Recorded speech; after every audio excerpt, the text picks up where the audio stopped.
All right, so in this video, we're going to gap the rings, put the rings on the pistons, rebuild the head, and remount the oil pan, let's say. Just reassembly stuff here. And so I've got the bores all cleaned. Once again, ignore cylinder 3. Just imagine that one doesn't exist, right? Got them all clean. They're brake cleaned down, super nice. Got a light coat of oil in them because otherwise they'll rust. Got my little sheet here, so cylinders, 1 through 6, top ring, second ring. So this is the tedious part of it, but yeah, I'm gonna get you guys set up in the tripod here, and we're just gonna time lapse gapping rings.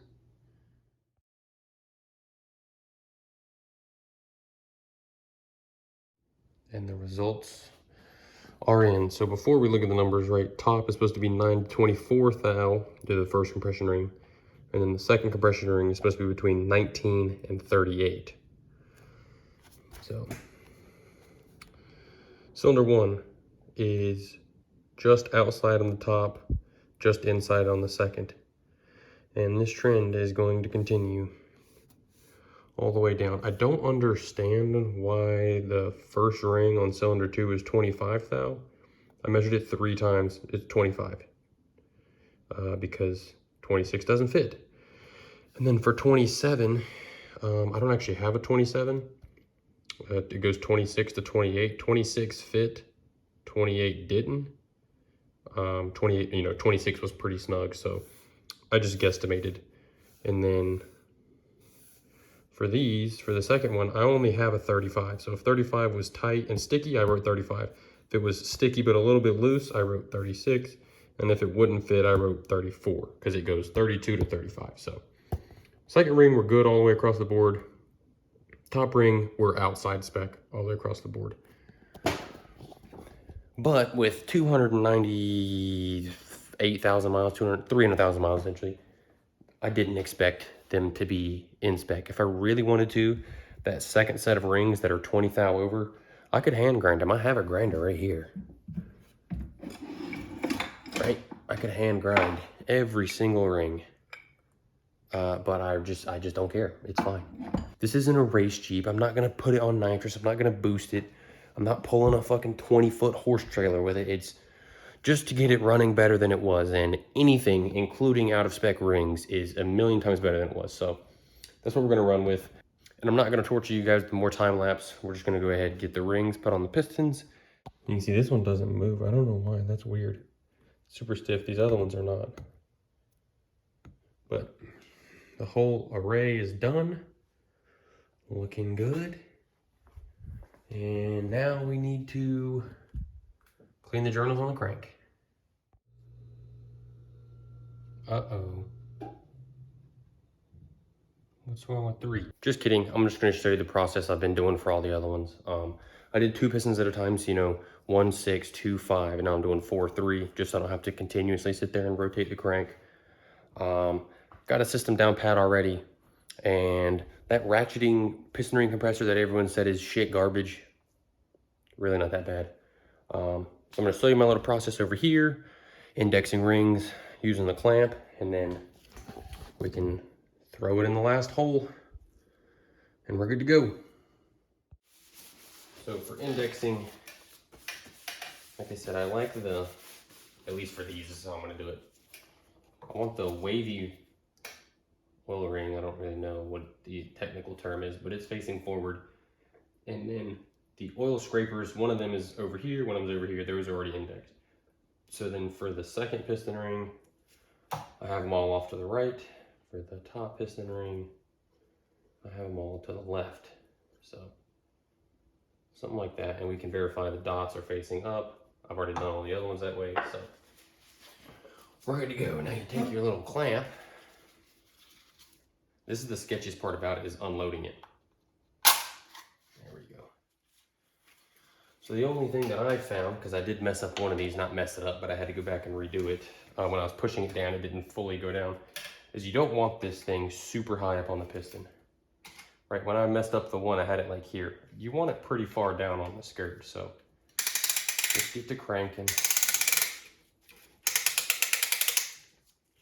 Right, I mean, we're pretty far down on the skirt. I actually might go a little bit further down. crank it, and when it gets nice and tight, shift it, because this one doesn't like self-center. Right, you want to make sure that it's, you know, it's not off to the side if the piston's up and down. So that's pretty good. We're not gonna get another crank out of that.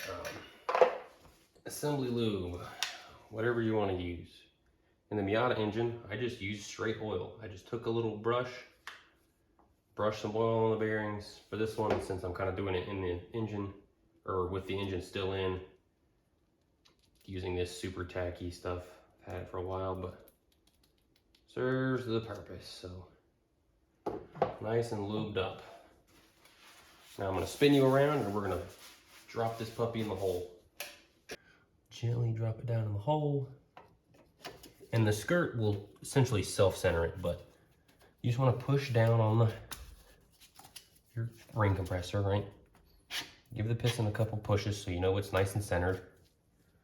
And then hold it down and just one nice swift push. And if it stops or feels like it's caught, don't just fucking cram it in because you're gonna break the ring.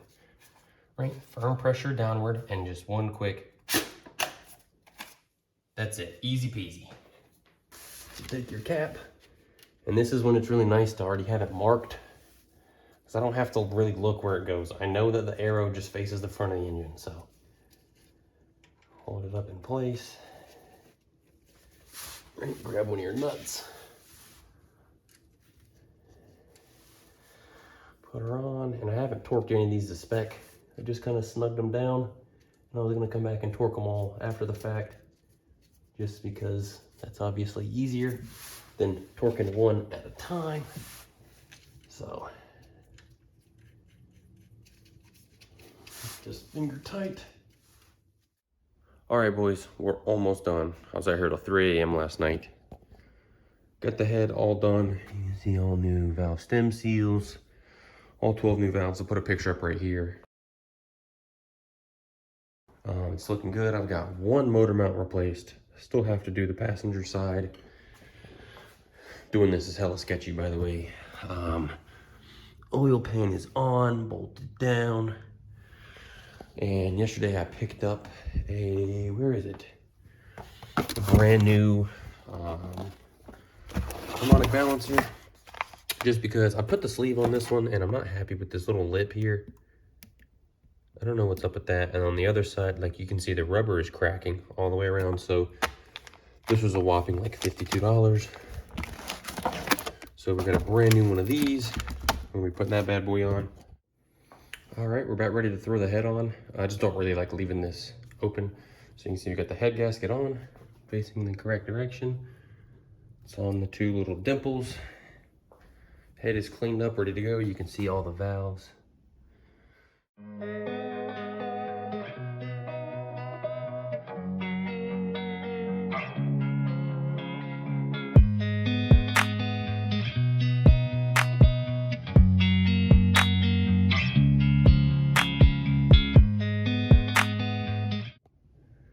All right, and we jumped way ahead. Trying to knock it out, but it's getting kind of late. Haven't had dinner yet, so I'm gonna go in. But we have the exhaust manifold on, intake manifold all secured. Getting all these bolts in was a pain in the ass. Push rods and rockers are obviously in under this. Valve cover is torqued down. We got the AC compressor remounted. We can go ahead and throw, you know, the power steering pump back up. Like I said, hungry. It's getting kind of late, so I'm gonna go in for a little bit and then we'll resume, because I really don't have that much left and I want to get it running today.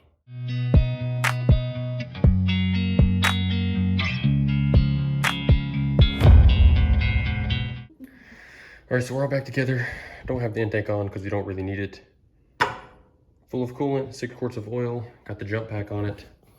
And we left the injectors unplugged because I'm gonna turn it over a couple times just to get oil circulating, but nerves are kicking in, but just gonna have to see if it runs. Now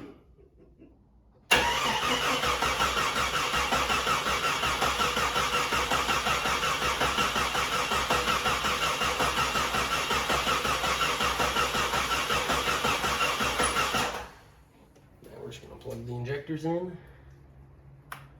It sounded good. It sounded like it had compression, but I'll Guess we won't know until we plug her in.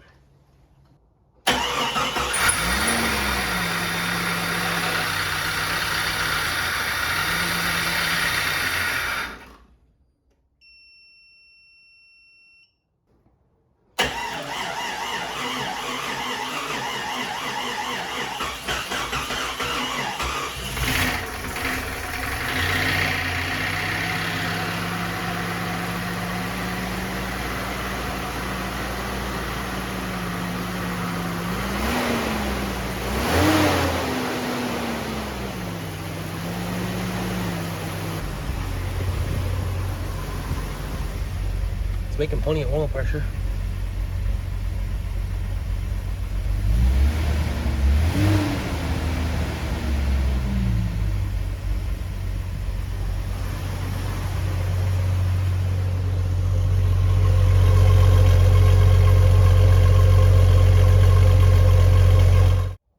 All right, and that is a wrap on the in-frame rebuild.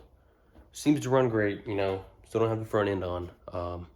Might make an update in the future, but starts up, has compression in all 6, and doesn't leak anything, at least not yet. Previously, while it was running, there would be a literal pool of oil. It was disgusting. So, fix all the oil leaks, compression in all 6, we're good. However, and this is kind of a bummer. Cylinder 6 was fucked up, you know, with the broken 18,000 pieces and rings. It still has piston slap. At least it has compression. I don't know. Kind of bummed, but also that was kind of the whole point was to do this cheaply, and when you do stuff cheap, you cut corners. And when you cut corners, shit like that happens. The main reason for rebuilding it though was lack of compression and oil leaks, so I fixed those two. So that's that. Thanks for tuning in. If you missed any of the other parts, I'll have them all just in a playlist. I tried to show like important stuff, but I didn't want this to be a 100-part series. If you want to rebuild a head, you can look that up, right? I wasn't going to show you rebuilding a head. If you want to, you know, watch someone tear down the front end of a Jeep and, you know, pull the pulley and move the AC compressor, like there's hundreds of thousands of videos out there, people doing that. I just thought I would document my experience with the in-frame rebuild. So yeah, that's it. Thanks for tuning in, and I'll catch you in the next one. Peace.